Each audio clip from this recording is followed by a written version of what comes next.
A reação da bandidagem que habita o Congresso Nacional contra o avanço do Brasil é frear o país. A nossa reação é frear o covil.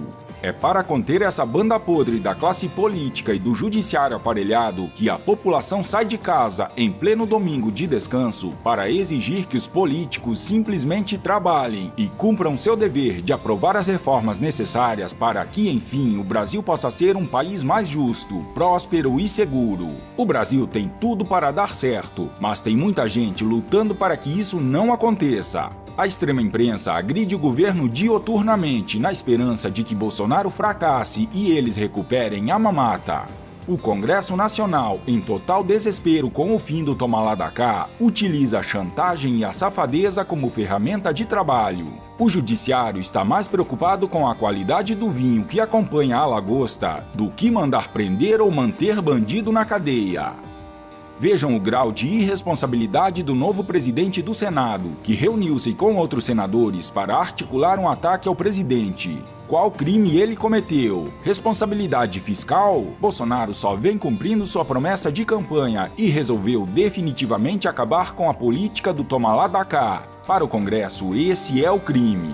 O Centrão reage à sua maneira, se juntando à extrema-esquerda, tentando obstruir o governo, não aprovando as reformas que são vitais para o Brasil prosperar, buscando um motivo inexistente para um pedido de impeachment, ou tentando sabotar o avanço do país para evitar a possibilidade de uma reeleição de Bolsonaro em 2022. É um complô descarado, diante dos nossos olhos, na única intenção de sabotar, não o governo Bolsonaro, mas o Brasil. Mesmo assim, apesar de tudo isso, os resultados começam a aparecer. Já tem coveiro perdendo o emprego, pois a violência diminuiu 25%. As obras paradas há décadas estão a todo vapor, inclusive com o Exército Brasileiro participando ativamente. Leilões de aeroportos, portos e ferrovias são um sucesso. A Ferrovia Norte-Sul finalmente fará o Brasil andar nos trilhos. Fim da mamata na Lei Rouanet. Fim da festa com o dinheiro público para a grande mídia. Aproximação com países desenvolvidos que fazem a diferença no mundo. Desaparelhamento estatal. Pente fino nas centenas de milhares de imóveis da União. Fim de 21 mil cargos comissionados. Apresentação ao Congresso Nacional das medidas, projetos, reformas e leis que nenhum outro governo teve a coragem de fazer, como a reforma da Previdência que vai salvar o Brasil da quebradeira anunciada, o projeto anticrime que vai revolucionar o combate ao crime organizado no país. Bandidos e corruptos vão ter que mudar de profissão. A reforma administrativa que reduziu o número de ministérios, a reforma tributária que está saindo do forno e por aí vai.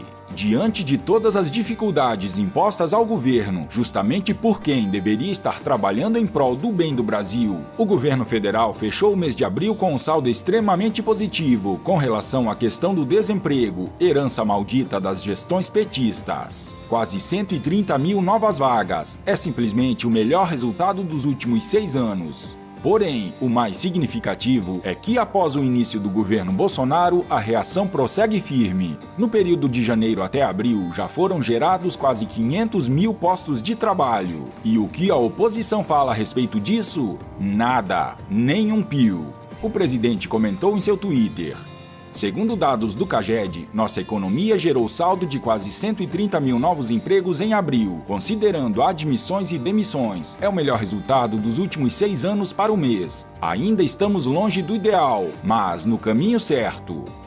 Imagina só, após a reforma da Previdência, é o carro-chefe. Passando ela, todo o resto passa e o país deslancha. É fundamental o apoio da população nas ruas ao presidente Jair Messias Bolsonaro. Precisamos mostrar a força deste povo que não aguenta mais e exige que o Congresso Nacional e o STF simplesmente parem de atrapalhar o Brasil. O Centrão e a extrema-esquerda estão desautorizados pela maioria da população brasileira a sabotar o Brasil. Rapidinhas. Falando em Centrão, o picolé de chuchu, como ficou conhecido o tucano Geraldo Alckmin, do PSDB, teve o pior desempenho do partido numa corrida presidencial durante as eleições de 2018.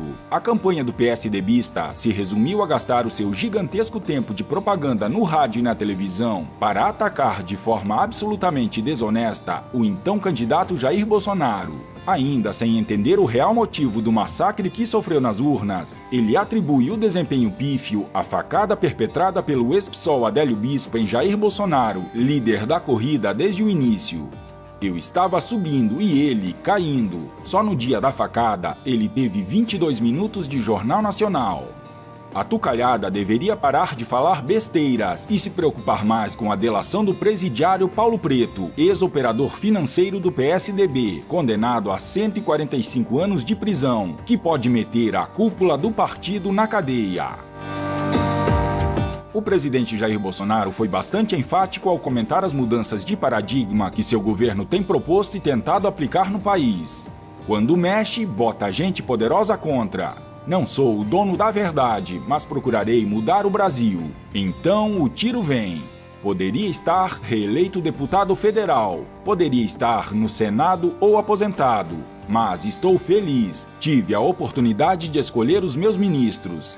Agora, às vezes, é um parto sem respiração. Eu tenho engolido sapos até pela fosseta lacrimal, disse ele. O general Augusto Heleno, comandante do Gabinete de Segurança Institucional e um dos maiores conselheiros do presidente Bolsonaro, esteve nos estúdios da Globo News na última quarta-feira para ser entrevistado. Ele comentou sobre o decreto das armas de Bolsonaro e foi enfático. É um direito do cidadão como qualquer outro, como uma geladeira, como uma televisão, como um aparelho de som. É de acordo com a sua possibilidade, mas todo cidadão passa a ter o direito de ter uma arma. Heleno ainda explicou que o decreto presidencial que facilitou o armamento do cidadão não é uma medida para enfrentar a crise na segurança pública, mas uma garantia de liberdade de cada cidadão.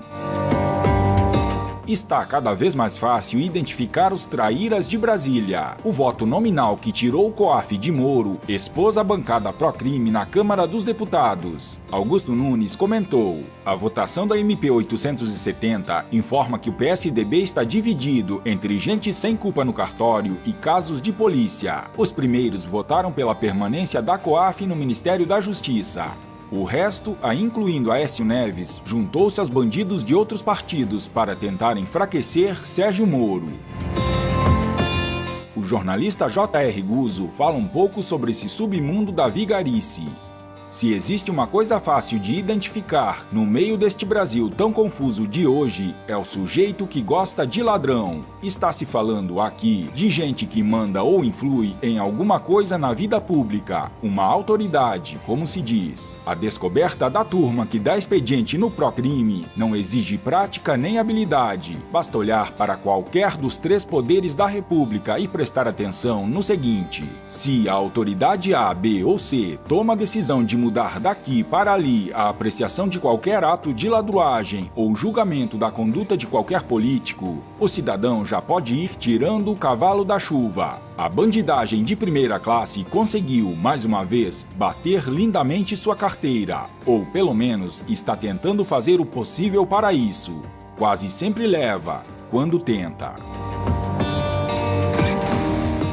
Olá, Brasil, acorda! Neste domingo estaremos juntos no dia 26 nas ruas em favor do Brasil, em favor da liberdade, em favor do nosso capitão presidente.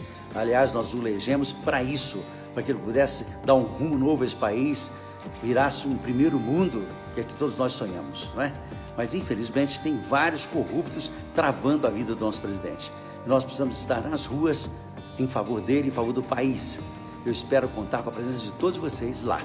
E eu estarei com vocês. Até lá! Estamos reescrevendo a história do Brasil. E ela será contada orgulhosamente pelos nossos netos daqui 30, 40 anos. Um período que será lembrado nos livros de história como a época em que finalmente a população disse basta, decidiu assumir o protagonismo e sentou na cadeira presidencial junto com o seu presidente, para garantir que esta gigante nação enfim se tornasse próspera, justa e segura. Ficar de fora nesse momento em que as máscaras caíram e um complô perigosíssimo foi formado para incapacitar o presidente de governar, derrubá-lo e exterminar qualquer chance do país dar certo, é simplesmente desistir do Brasil, é ser conivente com toda a podridão que sempre norteou a política no país. Vai quem realmente quer mudança, é vencer ou vencer.